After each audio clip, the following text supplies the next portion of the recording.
Thanks, Tony. Can I just say that I've heard some of the speeches today, some of the presentations at the colloquium, and they have been excellent. And I have noticed in many of those speeches ideas that are very similar to some of the ones that I'll be presenting. In fact, some of the images are similar. So, great ideas have many fathers and all that. And in fact, when I was listening to Rod and agreeing, nodding many of the points, I was reminded of a speech that I feel a bit like, I guess, Gough Whitlam did one day. He had to give a major speech on the Australia-Chinese relationship, and he had a fantastic speechwriter, Graham Freudenberg, who sat in the back room with a packet of durries and a typewriter and would get these speeches out. And Gough was a hard taskmaster, and he kept taking this one speech back and forth all day and kind of being ridiculed by Gough. It wasn't good enough, change it. And in the end, Graham had it, so they were ready to go off to give the speech. Graham withheld the speech, and 2 seconds before he was ready to stand up on the podium, he handed the speech over, and Gough opened it up, read the first page, and on the second page the whole thing was blank with one note: "You're on your own now, you fat bastard." So I don't feel quite like that, but it's not entirely new material. So I wanted to, I think the important thing is that, I think we know the problem now. The problem is knowledge jobs, the new economy, where they're going. They're agglomerating in sort of areas with thick labour markets, deep labour pools. They're agglomerating in the Sydney CBD into North Ryde. And the challenge is for Western Sydney, for the 2 million people that live here, what are we to do? What's the challenge for democracy, for our planning systems, and how do we get jobs closer to home? So I'll just quickly run through the problems. I think you know it. The population's increasing. Very soon more people will live west than east of the city. That's going to happen. That's already starting to affect the political climate. Western Sydney's competitive. Every election, everyone's interested in Western Sydney now. That's going to continue and increase. This is from Bob Meyer. I think this kind of encapsulates, I guess, the mantra that we have at the Sydney Business Chamber, which is, if we're going to be a chamber of CEOs and Vice-Chancellors and all these other people, what do we stand for? We stand for reducing that. Which is very, very difficult. So, as Bob points out, 200,000 people travel from west to east every day now in net terms, if you take away all the people that come into Parramatta and other places, and that's going to grow to 500,000 by 2061 if we do nothing. And it seems that there are two solutions. One is to widen the pipes, the M5, M4, M7, the Western Line, the Southwestern Line, terra. But no matter how quickly those pipes are widened, we will always be going backwards. So the challenge, it seems to me, is the other solution is more housing in town, in the very centre of Sydney, where those great labour markets are. That should happen too. And the third one, and I think the most interesting one, is how can we actually generate more activity in this region that's realistic, that's not stupid, that might actually happen. So we know that manufacturing is no longer the engine for growth. It still exists. It's changing. There's some opportunities there. Just sort of function with the American head of manufacturing at Deloitte, who was talking about the maker movement in San Francisco, and it may reinvent itself, but the trend here, and this is from Jeff Borland, who's an economist based in Melbourne. The trend is that manufacturing is imploding. It's really reducing quickly, but within manufacturing, managerial and professional and scientific are growing, and unskilled so it's getting smaller and smarter at the same time. And we might think later, what does that mean for the industrial estates of Western Sydney? What do they need to become to accommodate this? Well, we've seen this one before. So I think this is the challenge. I love these graphs because they actually exclude a whole bunch of Western Sydney. So if you look at Penrith, you officially don't exist according to the Grattan Institute graphs. The deep red areas are the ones where you've got lots of choice for employment, and the yellow bits are where you get very little choice. And what's interesting is on the very edge of Sydney, the participation rate, the proportion of people actually wanting to work, it's pretty much the same all over Sydney. Most people want to work. But on the very edge of Sydney, the female participation rate drops off because women who have school-aged children want to work, but no one wants to be 20 kilometres away from the school in case there's a problem, and there aren't any jobs for them within 5 kilometres of the school. So their partner may be off on a white van heading around the M7 and the orbital, but there's not a lot in it for them. And we heard that again this morning with the PhD example. These jobs are growing. This is an American graph. It's the same here. Knowledge economy jobs are growing. And as Moretti points out, they actually have very strong economic multipliers. So one job in the knowledge economy creates 5 jobs. If you're a high school dropout in San Francisco, you will earn more in your first year as a barista than a graduate from Flint, Michigan or Detroit will earn. So thick labour markets do raise boats. This was some version of the Metro strategy where the global arc of opportunity was somehow targeted towards the wedge of misery in Western Sydney, and somehow we get from Macquarie Park to Parramatta. We're not sure if we, hitch a ride or catch a cab, but people are acknowledging it has to move here. There has to be some activity here in these things. So this is a bit of a depressing figure which shows the location of the actual employment, not where people live. And this is from the Australian New Zealand School of Government. It just shows the absolute dominance of Sydney with these sort of knowledge-intensive type industries. This is one definition of knowledge jobs. There's others. And Western Sydney it doesn't really feature in that in any great way. And again, this is the proportion of workers employed in knowledge jobs. Western Sydney's all towards the back of the graph, and this is the reason why. So smart jobs follow the smarts, and 20% of people in Penrith finish university, 40% in Parramatta, 60% in Sydney. So Sydney is where you locate in these agglomerated precincts with knowledge spillovers and so on. And you don't not locate in Penrith, but maybe there's a chance in Parramatta, and that's one of the solutions, I think, for our city. So this is something that Philip showed earlier. What I think is really interesting about this precinct, so I think we've kind of termed it the Parramatta Innovation District. It's actually more of a city than a district, but I think there's the potential for something really special for Western Sydney to occur in terms of employment growth in this 8-kilometre precinct from Westmead to Sydney Olympic Park. So what's important here is Westmead, as Philip said, 1,000 scientists are working in Hawkesbury Road in 4 medical research entities. Of all the suburbs in New South Wales, the second highest number of PhDs that are resident in a suburb is actually Westmead. Number one's Birchgrove. Who would have thought? It's the biggest hospital complex in Australia. There are lots of big hospital complexes. It's the biggest. And it's going to grow. It's going to double in size from 1,100 to 2,000 beds. What's more important, though, is that it's been able to do something Western Sydney can't, which is the very best specialists at the top of their fields and all these medical sciences. That's where they go, and they are the talent magnets for all the other best, bright, next generation who want to be next to them and be close to that knowledge. So that's all happening. As I understand it, the University of Sydney's talking about establishing a science faculty within that precinct. The problem is, it's a big. There's no streets in Westmead. It's like Sydney Olympic Park. They're just roads, and they're just around the edge of it, and the access is poor, and there's no urban heart, and there are challenges with it. The other problem is Westmead and Parramatta don't trade. They're right next to each other, but they don't trade. There's not a lot of transactions between these doctors and nurses and scientists and the commercial heart here. There's a park that's a barrier. The access is not good. It's not clean or easy. There is public transport, but Westmead Station is actually not near the hospitals. It's sort of kilometres away from some of the places. Parramatta's doing well. I'll just quickly outline a few rundown there. And Sydney Olympic Park, despite going there, and sometimes it feels a bit like, a third-rate parade ground when you're going down Australia Avenue. It's so big and hard to fill. But it is in the top 10 most productive employment precincts in Australia, according to PricewaterhouseCoopers. And I actually think there's interesting stuff in the back end in Silverwater with the slow industrial estate, which is full of hundreds and hundreds of startups. You cannot get a park there. Something interesting's happening there. But Sydney Olympic Park doesn't really trade with Parramatta or Westmead either. And in between them are those special places that Rod and others have mentioned. So this is a commercial diagram, but there is a lot of activity here. I mean, Rod had some figures. I'd heard 7,000 apartments will be built in this walking distance of this theatre in the next 5 years, just in the CBD, 6,000 announced for North Parramatta.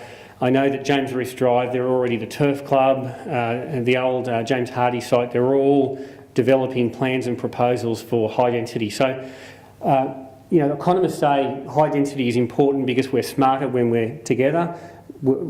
Cities are places where there are far higher productivity, and I think we're going to see a more urban form for Western Sydney and Parramatta in the next few years. And this is really important. So, we have one university mainly in Western Sydney. Sydney Uni's over at Westmead, obviously, 40,000 students, but they have done the most important thing, which is to say, they're in these hopeless locations, out in the suburbs, the old colleges of advanced education. You go to Penrith and you think, why do they even have a city here? The university's out of town. The university's a long way out of town. The hospital's out of town. Even the leagues club's out of town. What's the town for? I mean, you've got to put these things together. And what's great about this is they are wanting to make a statement, 25,000 square metres right in the CBD of Parramatta. It'll be financed by international students, particularly now the dollar's low. And this is very interesting, I think, and I think this is the future of the university in these walkable pedestrian precincts. The potential is Camellia Rose Hill. I think it's something like 6 times the size of the Parramatta CBD. It has really low employment density. It was an interesting place in the 19th century with Wunderlich tiles and James Hardie and all of these places. And there's some employment there, but it's really very low density. And I think we need to start thinking about how do we connect Camellia into Silverwater and Camellia into Sydney Olympic Park so that we might see this 8-kilometre connected city. And I think the first cab off the rank, or the first tram off the rank, is the light rail that was shortlisted to 4 routes very recently. My sense is that whilst it's all welcome, Parramatta to North Ryde is a long way, and there are hills, and it may be slow, and it may not be as efficient as heavy rail in the longer term. But this area certainly is, the routes would be relatively short. So they would be a bit more efficient. There's lots of origins and destinations, and it might help with the fare box and make this actually a viable proposition and help to sort of open up part of Sydney Olympic Park, which is not well connected into public transport. So I think this needs to be a priority for our city if we're going to reduce the jobs deficit. Blacktown's not going to produce higher order jobs for a long time, but they may be able to come to Parramatta and get one and have a good life rather than having to schlep into the CBD or miss out altogether. So I think this is an interesting one. So the arts, 310 million spent every year in New South Wales on the arts, less than 3% spent in Western Sydney. We're 30% of the population. You've got to give some of that coin back, guys. This is a rort. This is just the worst example of spatial inequity. It's not good for building a city. Cultural infrastructure is important in urban areas, and we can't have a situation where 90% of all of the arts funding in New South Wales is spent in one local government area. There's 160 of them. But Western Sydney in particular needs some focus. So one of the things that's been suggested recently is that the Powerhouse Museum move to Parramatta. I think the only way that would work is if you had a fantastic site and an amazing building. I think the building might be the thing that might draw some international tourists down the river. But it would work here, it would be very welcome, and we're certainly going to be standing up for it. UWS is standing up for it. I encourage any of you, if you have a view, to get involved in this public debate down the track. And I put that picture there because in a way the Opera House did help to provide an identity for our city. And Western Sydney has no public building that is like that. I mean, there aren't many great public buildings in Western Sydney, but it certainly doesn't have, the icon status of this building. And I think it'd be great for this region to have one building that becomes our logo and our brand, and that people identify with and identify the West with. And it could be a new powerhouse. I personally think, Arthur Phillip High School and Parramatta Public School. The government owns a lot of land in this town. It's next to the 4th busiest station in New South Wales, which is Parramatta, and it's in fact about a 30-second walk from there. Potentially, we can move to these higher density schools a bit further down the road and free up that whole city, a number of city blocks, in fact, that could locate something like the Powerhouse. The airport. And I think the airport's very important too in terms of the region, and this presentation has evolved a bit, and some of this is a bit redundant, but I think what's interesting is that we're not unique. We are the same as every other international city. When we get to a certain point, we need a second airport. We're not special. It's just that we have a location which has less impact than almost the most other locations in cities around the world. Bob did a great little exercise of overlaying Google Maps over the most likely of the 3 routes that were previously proposed 17 years ago, and found that there were 328 dwellings within the heavily impacted contour at Badgerys Creek, and at the same time, right now, there's 29,457 dwellings at Kingsford Smith. So do we have a problem? Yes, is it a big problem? No. If you think it is, you're stupid, sorry. You've got to confront these issues. This is a really interesting exercise in terms of change. This was the hardest DA to get up. It's not even done yet, but the hardest proposal to receive acceptance broadly in the community, I think, in 30 years. And it was really great to be part of this process of pulling together a campaign to turn this around. So we commissioned Deloitte Access Economics, a cost-benefit study, and we said we don't care what it does for the Gold Coast or Erskine, will just tell us how many jobs for Campbelltown, Liverpool, Parramatta, Penrith, so we can go around to the mayors, have an intelligent conversation about what the opportunities are for their residents. And this was probably the most widely quoted study, I think, last year. It showed 28,000 jobs over about a 23-year period. The Commonwealth Government thinks that's actually much higher. And this group of colourful racing identities were part of our alliance. But I think this is actually, it's kind of funny, but this is an interesting group because in the end we had universities, sporting teams, the Wanderers, the Giants, the Eels, Panthers, all coming on board, risking their reputation to stand up before a decision was made, before political leaders made a decision to say this is good for our region, for our students, for our members and for our people. And it was great to be part of that campaign. Very different people in that group, trade unions, chambers of commerce, Liberal mayors, Conservative people and people with very different views like community organisations. And we met regularly and we just went out there and it was a bit corporatist, agreed, but it was very, very influential and I think it's a good model for challenging projects in the future. I missed the airport presentation. It was probably had far more detail than my one, but I just think we need to think about airports very differently. They could be very interesting things, and in some parts of the world, I'm not suggesting that Badgerys will never be Frankfurt Airport, but this is the European head office of KPMG. Why is it there? Because they can fly all of their partners out to any European city within a couple of hours. It's right on the autobahn. It's connected to a whole lot of other things, but all sorts of things are possible around these airport cities or aerotropolises. Commercial corridors, some airports purchase the land on the way through. This won't win any architecture awards, but interesting things are happening around airports. And we haven't built a major airport for 50 years, so it's time that we had a look at what other places around the world are doing. Some people are worried, it'll just be a freight airport. Well, it should be what it can be. It should be what it has the potential to be. Most freight's carried in the underbelly of passenger aircraft, so we don't really have a freight airport in Australia. I suspect that we're not big enough to have one dedicated just for freight. Hospitals are becoming more specialised. We travel further. Specialisation means you travel further. I don't know, with our high cost base, we'd be a place for medical tourism, but all sorts of things are happening within airport precincts. The one thing I think I'd like to say about the airport, though, is airports are islands. They're sometimes the largest entities within cities and they do block movement. They are barriers for people moving across the city in various ways.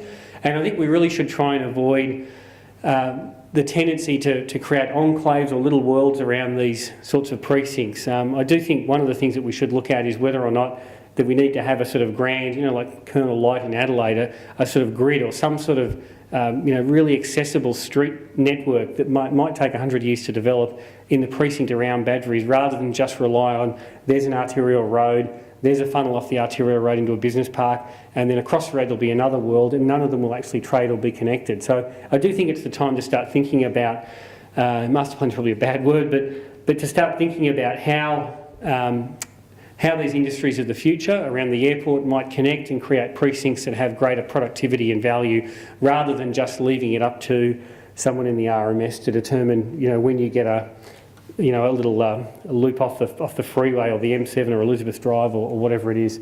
So I'm going to finish a bit short.